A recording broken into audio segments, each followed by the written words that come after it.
Explosiveness, okay, some things that we can measure depending on what you have available. You could be measuring something like a vertical jump. You could easily measure your broad jump, okay? So I could measure my broad jump just right here.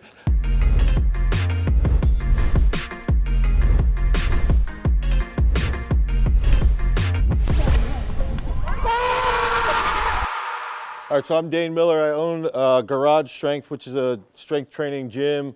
I've coached at the last 2 Olympics and at every single World Championship since 2017. I've coached over 100 All-Americans in 12 different sports. And this presentation, like I had mentioned, was going to be more so around pole vault. But what I'm going to do is I'm going to take this and I'm going to be flipping it in my head as I'm presenting to you as a thrower. The only issue I have is that later on there's specific numbers and specific lifts. So there's going to be a little bit of workshop at that point that I'm going to need to just sort of go back and forth. But I think I still like this sort of template to follow. So when we're talking about this, if you guys have questions, just raise your hands. It's not going to be a big deal. And on top of what Tom said, later on, I'm going to do another little hands-on thing where we go through a warm-up with 2 of the high school athletes, how we go through like a throw session and establishing cues in a throw session. So that is something that we're going to be doing a little bit later on. So one of the things that I like to think about when I'm writing a program and thinking through the lens of throwers is thinking about what's the most important aspects or what are the keys specifically to the event.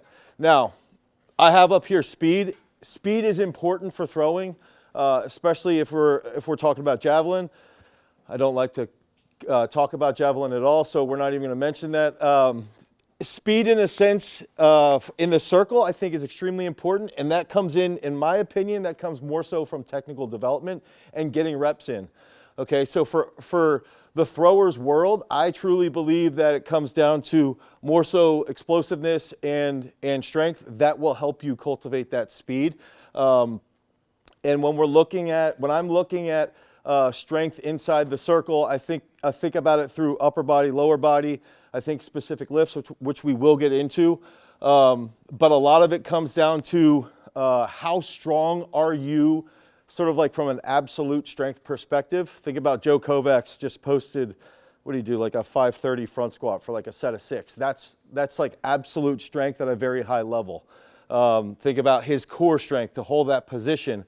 And then in turn, that's going to help transfer to him holding a good posture, a good position in the middle of the circle. Okay, now using strength, I think about strength as sort of like the supporting foundation around being explosive. I think in most cases, the stronger you are, the more explosive you will also be. And I think as a thrower, 1, your upper body's got to be explosive. 2, you've got to be explosive unilaterally. And it is going to pay off to be explosive bilaterally. So that's sort of how I like to think about it from a top-down perspective. Now, up here, what is a similar sport? Okay, so a lot of times when I'm talking to coaches or even athletes, I like to think about similar sports to the sport that we're talking about, just to make it a little bit more relatable. So for pole vault, I like to think about sprinters, gymnasts, and triple jumpers, okay? For throwers, for a shot putter or discus thrower, I might look at someone as potentially like, hey, this would be like a D end, right? Or a tight end if we're playing football. Even to a point, a basketball player to be a little bit, if we think about discus throwers. Okay, so I like to think through other lenses to just make it a little bit easier, especially at the high school level, of what can help you become a better athlete. Now, none of these scenarios apply at all to throwing that I have up here, so we're not even going to cover this. But I did want to talk about one thing I have with high school athletes, okay, is that a lot of you guys will ask, like, what are the best things that I can do? What's something that I can do to just become a better thrower? What little thing is it? And the best thing that you guys can do is realize you just got to get stronger, okay? You just need to get into the weight room, take 3 or 4 days, and we're going to go into like a little bit of a split that you can use to help become a little bit stronger, which will help you be a little bit more explosive and thus throw farther. So I use a framework, in my head I call it the API framework, okay? So I think this is something that coaches, parents, athletes, you guys can do this as well, is you can say, API, okay, assessment, plan, and then implement. And if you assess yourselves on a regular basis with specific movements, you can start to think about what you're struggling with. You can start to see what lifts you might not be that good with. You can throw different weighted implements and measure them and see where they're going. And if a heavy implement goes farther than relative to the light implement, you can start to get a little cute with your training. Okay, but you can use these assessments through lifting and through throwing to recognize where those weaknesses might be. Try and think about, even to a point, if you're somebody who's a shot putter, you take a standing throw, and you take a standing throw and you throw 40 feet, and then you take a full spin and you throw 42 feet or 41 feet, and you're going, why is this happening? You can see your standing throw is good, your full throw is not good, and then you can make a decision in your training based off of that assessment. Okay, and then we can get into planning from that assessment, of saying, okay, so in the next 8 weeks, 12 weeks, 16 weeks, what can I do to get that full throw just to go 45 feet, to then go 48 feet, and then build upon that. And then that's going to help you set up a peak plan so that you peak and you throw at the right time. Oftentimes, especially in high school, a lot of athletes will get outdoors and they're so excited to go outdoors, and it'll be April 5th, and you drop a huge bomb April 5th, and then you don't peak. You know, you end up throwing your best throw of the year on April 5th because you're so excited to go out and throw. Then States comes around the end of May, early June, and you're sort of just petering out. And so when we're thinking about training more frequently and we're assessing ourselves, we're able to then plan a little bit more effectively as well. And then ultimately, once we take that plan, now we actually have to implement it, okay? And I think the other a consistent theme can be, it's fun to think about throwing 50 feet as a female or throwing 40 feet as a female, right? Throwing 35. It's fun to think about that. It's fun to think about throwing 45 feet, 50 feet, 55, 60 feet as a male. The hard part is actually taking that and implementing it and actually following your plan and being like, I need to go train 5 days a week. I need to go lift 3 to 4 days a week. I need to take 150 to 200 throws every single week. And this is where the implementation comes in, and this is where coaches, parents, and athletes you guys could sit down with yourselves and say, all right, what are my expectations? What am I actually going to do? I want to throw 60 feet. Am I actually going to go out and throw 5 days a week if I want to do that? Well, if I am, I'm going to establish that expectation that I'm going to go out and throw 5 days a week.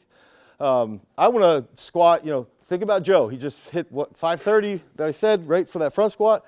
Good goal. Hey, I want to try to front squat 225 for 5. Well, now I know I need to probably front squat once or twice a week, at least for the next 8 to 10 weeks to try and get there, depending upon where your maxes are right now. But you establish those expectations, okay, and then you establish some means of accountability, like who's your training partner, okay? Have a training partner that you can check on. And the cool part with technology today is that when I grew up, I was the psycho who my training partner was literally me and my dog in my backyard because I just wanted to go out and throw for hours and hours and hours on end.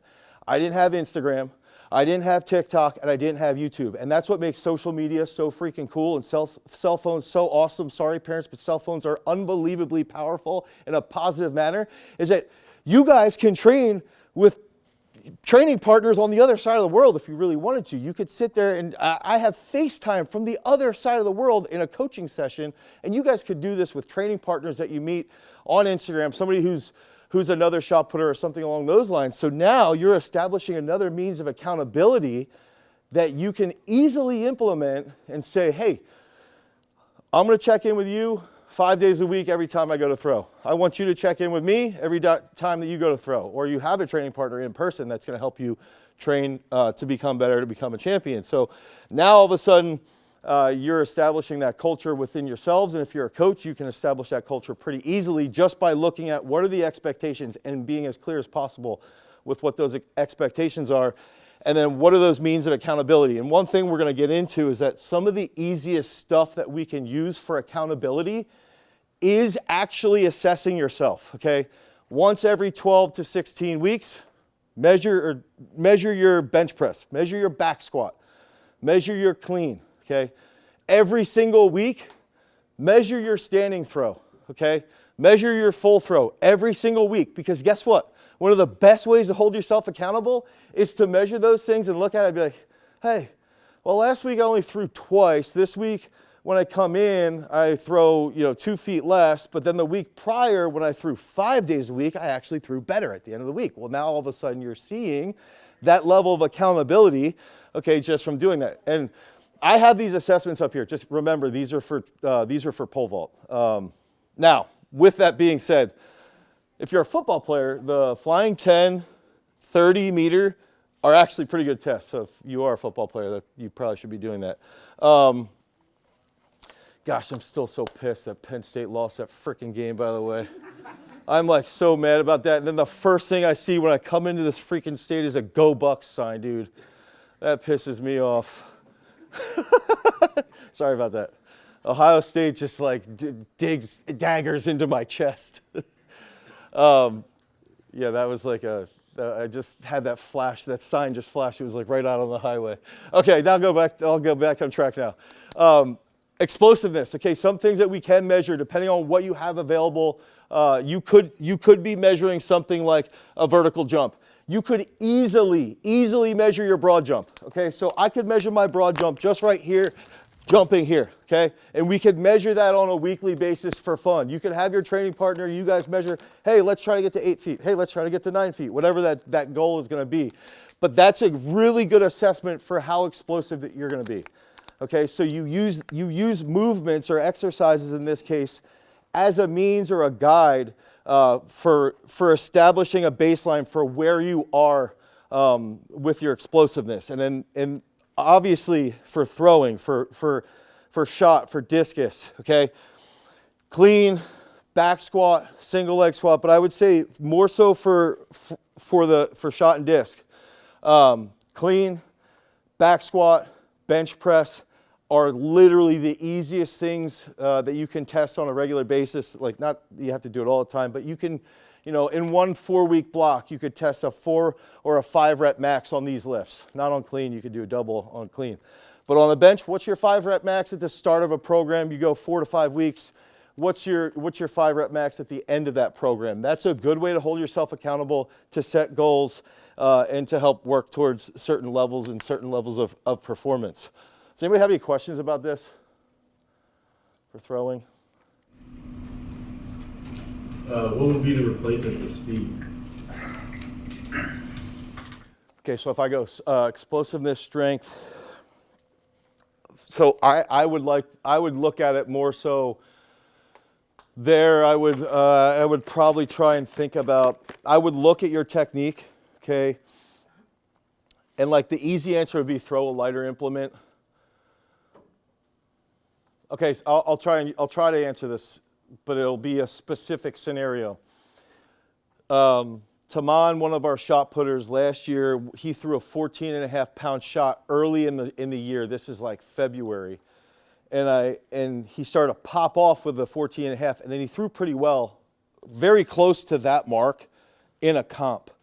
And I noticed his speed was starting to improve, and then so in training, I started to look at him like, okay, when he's throwing the 14.5 well, his comp shot starts to creep close to that mark. And I noticed the reason why I think that was happening is he was able to execute super high speed and still hold a stable position in training. So we would have mock meets. That's what we would use as a really good assessment, especially in season, which I'll talk about that. So as the year progressed, like, so he threw 20, or he threw 21.18, I think, if I remember, was his best for the year. And he threw the 14.5 just shy of 22 meters. But to answer your question, what I saw that improve, I saw the speed of his throw improve, and it sort of pulled up his 16-pound. The problem I'm trying to work through this workshop this for you is that it's not a very clear answer, because some athletes get really fast from throwing heavy implements, because depending upon where they're at, if you're a new, like, let's say you just started to spin in the last year, and this is usually what's common with high schoolers. High schoolers that are learning to spin will actually get faster throwing heavy, because the heavy shot slows down their movement and they hit better positions, and then they feel the technique better. And then when they go down, they actually move quicker because they're more stable with their movement pattern. I'm not really giving you a good answer though. So it's like, I mean, honestly, like even in this case, you know, I would say a fun thing to do would also just be like, it's not going to hurt you to race your training partners. You know, you could say, I don't know if you play multiple sports, but if you do, if you play another sport, it could transfer to actually just run a 20, a 10 or a 20. 10s are a pretty good indicator of explosiveness. You know, I wanted to give you a throw specific response, but then it just came back to sprints. I do have at the bottom, this is for pole vault, approaches in pole vault. Okay, so where I would relate this is looking at partial throws. So if you look at like a half turn or a stand, a half turn or a non-reverse, okay, does everybody know what those, when I say that, does anybody not know what that means? And if you don't know, just like raise your hand and I can explain it quickly. So everybody knows, that's really cool. So if you take a stand or a half or a non, okay, and then you have your full throw as a mark, one thing you can really do as an assessment is if you have a training program, and what we like to do is look at, you know, when someone takes a non-reverse, using discus actually as an example, if you take these huge nons in the disc and you're just slamming the finish and they're going far, and you're noticing that when you take a full, you're losing, that you reverse on, you're losing distance. In some cases, you can immediately look at that and say, okay, something's happening at the finish. I'm either elevating I'm coming off of my left too early, or if I'm a taller person, especially in the discus, and I'm a female, I probably should just non-reverse, and I'm probably going to be okay just sticking with that. So that's how I would use that example for pole vault. That's how I wanted to use that for throws. And I think another thing that you can do is see what type of training that you're doing at any given moment. Like if you're doing a high volume training, sometimes your full throws might drop a little bit, and just be aware of that just from the fatigue from training. Okay. Okay, so this is stuff that I was talking about in the beginning that's going to be very specific to vault, okay? So don't even think about these numbers. But I want to provide, let's go through this, and ironically what's good for me right now with this setup is that we just tested everybody on site at Garage Strength. So we've got 200 athletes that come through. Any sport you can think of, we train, so we can give you some pretty good numbers on this. Okay, and we've had multiple 66-foot shot putters, 200, we've had discus. I mean, Jaime Perez has thrown 73 meters, so we've got some pretty good results on the elite level and all the way down to very normal high school kids. Okay, so if we're looking at a vertical jump for a high school female, anywhere from like 22 to 26 inches is going to be good to strive towards. Okay, if you're thinking about a male, or if you're looking at a male, anywhere from 26 to 30 plus inches. Okay, if you're jumping over 30 inches as a high school male, you're probably pretty freaking explosive. I don't want to boost any egos in here. If you have a 30 plus inch vertical, make it higher. Broad jump, we would see high school level 7+ feet for females would be very, very solid. 8.5 to 9 feet is where you start to get pretty explosive at the high school level. Clean, okay, so if we have somebody cleaning, if you guys have cleaned at the high school level, I would say, quick math, I would probably say 1.4 times body weight. So let's say if you're 230 pound male, what would that be? 340? 330, that might be a little aggressive, but using those markers as a guide, using back squat as a guide. And so what I wanted to do is look at these exercises and be able to say like, okay, this is stuff that you guys can work towards. In a year, this is where I'm at right now. In a year, can I get to this point? And then you can start to set goals. And what this leads into is, okay, this is an off-season training plan. Now, this is for pole vault. Okay, pole vaulters, I was going to say 3 to 4 days a week in the off season, 2 to 3 days a week in season. You guys are, most of you, is everybody, how many college guys are in here? Okay, so about like maybe a third of you are college, okay? College guys in season, probably 3 days a week is where you should be. High school kids, I think you should still be lifting, honestly, when I coached Tom in high school, he was probably lifting 5 days a week. Like most of the time it's like, yo, you just gotta lift. And now Addie and Nadia, I think, have it a little easier. I think you guys are at 4 days. Yeah, so I'm a little easier now, I guess, maybe as I'm getting older. But think about that. It's like, who in here right now lifts 4 days a week? Like, you guys are lifting 4 days a week, for real. That's pretty good.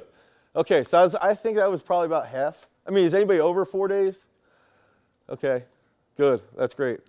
And I really love the weight room and the gym because it's this great culture of like, you do work and you get a good response. You get a good feeling back from it. But it's also like a good, consistent means of accountability because, if you do miss some time, there's a short window where you'll hit a big PR because you took a week off. You're like on this fake taper. But the rest of the time when you take too much time off, you go in and you lift and you realize like, man, I haven't done shit for the last 3 weeks. So in season, I think high school, again, ideally 3 to 4 days a week. In the off season, I would say 4 to 5 days a week. Now, with that being said, you would be throwing 5 days a week minimum, okay? And a lot of people will say, a lot of high school kids especially, I can't believe how busy high school kids are. Your schedules are so impressive to me that they're busier than mine. And you don't have time to go out and throw for 20 minutes. Like, that's all it can take in some cases. You could go outside and you can get 20 minutes of throws. And guess what? 20 minutes of throwing is better than not throwing at all. And if you just think through, and even in doing little things like holding yourself, watch 20 minutes. Ryan Krauser is the greatest shot putter to ever walk the planet, and he posts on Instagram basically daily. Watch his throws and watch what he's doing. Learn from what the greatest in the sport has ever done, and that's another way that you can get some training, you can get some visualization in. So if we're looking at this off-season wise, ideally you would be throwing 4 to 5 days a week. That's a way to get a huge jump on the rest of your competition. Okay, if you really want to be good, that's a really easy way to make that big jump. In season, 4 to 6 days a week, and then all of a sudden the problems like I just got a DM on Instagram coming here, and it was Dane like. Don't call me Coach Dane either. Call me Dane. Because kids like, Coach Dane, I'm having problems fouling my throws, which is normal. Everybody has that at some point in their career, multiple times possibly. Well, how many days a week are you throwing? 2 to 3. Well, how many days a week are you doing a mock meet? Okay, not at all. Okay, well, how about this? Let's throw 5 days a week. Okay, so now we're doubling the amount of throws at least. We're doubling the amount of throws, and then once a week, you get 10 throws, and then we have a mock meet after those 10 throws. And you've got to save those throws. You can't foul them. And then all of a sudden you do that. Guess what? You do that for 10 weeks. You do that for 12 weeks. You do that for 14 weeks. Now we can look back and be like, holy crap, we got a lot better at saving our throws just by doing the actual work. Okay, so just think through that thought process. Training splits, I would set up, and what I mean by training splits would be day one, ideally, you guys would throw, you would do a leg day. Day 2, you would throw, you would do an upper body day. Day 3, you would throw. Day 4, you would throw again. Then we would do some type of plyometrics, maybe like a speed leg day. Day 5, we'd throw, do some more upper body, get a nice pump in before we go out for the movies with our dates. So that's how the week would be set up. That would be off season. In season, if we trained a little bit less, it might look like a leg day, maybe a full body day, but probably still upper body day, and then we call athlete day. That's the plyometric day. Okay, that's the jumps day. Okay, so I'm going to give you some exercises. This is the implementation. Okay, so if we're looking at how many hours a week in the gym, try to have a goal, let's say 4 to 6 hours a week in the gym, okay? In the actual circle, let's say, again, 4 to 6 hours, okay? 10 to 12 hours a week. And the weekends, you can get a lot of work done on the weekends, okay? I would say try to watch 20 minutes of throwing daily to help visualize and go through your technique and what you want your technique to look like. Supporting movements would be the lifts that sort of support the main lifts that we talked about, the clean, the bench, the squats, anything along those lines. And then the nutrition and recovery, do mobility 5 times a week if you can, 15 to 20 minutes of stretching. And the quote I have there is from a triple jumper, so don't worry about that one. That's from the Olympic champion this year. I talked to her and her coach quite a bit. Her coach is one of my closest friends in track and field, and I was asking her about how she competed so well this year, and she realized for her as a triple jumper, that was her quote, her internal quote. I don't know if it's a healthy quote, though. Okay. Especially for throwers. Now I'm looking at that. That's like the most antithesis quote for throwers. Don't think about that one. Okay, so explosive movements, okay? If we're thinking about this to improve your vert, outside of doing actual plyometric work, hang cleans. If you have boxes or bumper plates that you can put the bars from to make it a shorter lift, those are absolutely fantastic. Close grip snatch, I don't think you have to worry about. Okay, power snatch would be ideal. I like single leg pogo hops. I like single leg jump ropes. Single leg stair jumps are great. Stair jumps in general. Hurdle hops, I think I might have mentioned that. Now, strength movements for throwers. Strength movements that support a bench press would be an incline bench. A lot of rowing, a lot of dumbbell external rotation, so a lot of back work. Getting good at doing a pull-up would be ideal. Addie's got to improve on that. And then hitting stuff like dips, okay, that would help you achieve those big lifts in the bench press. Any high schoolers bench press 300 in the men's side? I was thinking that's like I feel like 200 and 300 is the milestones that just popped into my head. Okay, accessory movements. Miracle Grow is like a tricep exercise that I really like. Side medicine ball throws. Side medicine ball throws is great for helping improve that rotational strength through the abs. And one thing that I love to say is clap push-ups. Clap push-ups every day. Our high school football guys, it's like they have eternal homework until they can bench 315 in high school, is that they have to do 50 clap push-ups every single night. And guess what happens when you do 50 clap push-ups every single night? Your bench press follows this crazy path of just blowing up. So everybody could do 50 clap push-ups every single night. Your stand throw will increase. You'll have a better hit on the shot, and you're just going to get swole as well. Your triceps will start to fill out those Abercrombie and Fitch shirts that Tyler's got on back there. Yeah.